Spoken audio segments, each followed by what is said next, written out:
Syllabification is a process of dividing the word into smaller units called syllables based on vowel sounds. அதாவது syllabificationன்றது ஒரு சொல்லை சிறு சிறு பகுதிகளாக பிரிப்பது. அந்த சிறு பகுதிகளை syllableஸ்னு சொல்றோம். இந்த மாதிரி இங்கிலீஷ்ல syllablesஆ பிரிக்கிறதுக்கு 10 ரூல்ஸ் இருக்கு.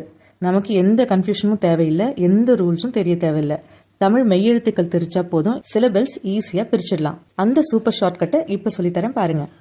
ஃபர்ஸ்ட் நமக்கு ஒரு வேர்டு கொடுத்து சிலபலா பிரிக்க சொன்னாங்கன்னா முதல்ல அந்த வேர்டை தமிழ் எழுத்துக்களா எழுதணும். ஆனா கரெக்டா எழுதணும். அதுல வர மெய் எழுத்துக்களை அடிச்சிடுங்க. மீதி எத்தனை எழுத்துக்கள் இருக்கோ அத்தனை சிலபிள்ஸ். அவ்வளவுதாங்க ஆன்சர். ஃபார் எக்ஸாம்பிள் டைம், இது தமிழ்ல நான் எழுதும் போது இம்னு ஒரு மெய் எழுத்து இருக்கா, அதை அடிச்சிடுறேன். மீதி எத்தனை எழுத்து இருக்கு? 1. ஸோ அப்போ டைம்ன்ற வேர்ட்ல ஒரு சிலபிள் தான் இருக்கு. வாட்டர், வாட்டரை நம்ம தமிழ்ல எழுதும் போது 2 மெய் எழுத்துக்கள் வருது, இட்டு இரு. அது ரெண்டுத்தையுமே அடிச்சிட்டோம்னா மீதி இருக்கிறது 2 எழுத்து வா டா. அப்போ வாட்டர்ல எத்தனை சிலபிள் இருக்குன்னா 2 சிலபிள் இருக்கு. இதை நம்ம சிலபிளாவும் ஈஸியா இதை வச்சு பிரிக்கலாம். எப்படின்னா எந்த இடத்துல வேர்டு கட் ஆகுதோ அந்த இடத்துல நம்ம கோடு போட்டோம்னா சிலபிள்ஸ் ஈஸியா பிரிச்சிடலாம்.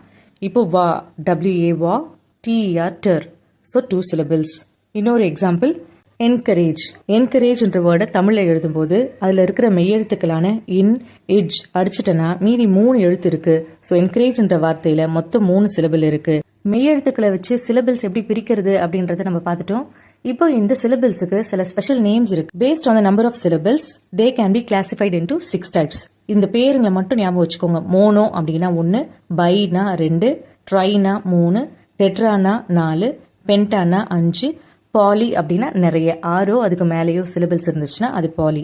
இப்போ ஒரு சிலபிள் இருந்துச்சுன்னா அது மோனோ சிலபிள் வேர்ட், 2 சிலபிள்ஸ் இருந்துச்சுன்னா பை சிலபிக் வேர்ட், 3 இருந்துச்சுன்னா ட்ரை சிலபிக் வேர்ட், 4 இருந்துச்சுன்னா டெட்ரா சிலபிக் வேர்ட், 5 இருந்துச்சுன்னா பென்டா சிலபிக் வேர்ட், 6 அதுக்கு மேலேயோ இருந்துச்சுன்னா பாலி சிலபிக் வேர்ட்.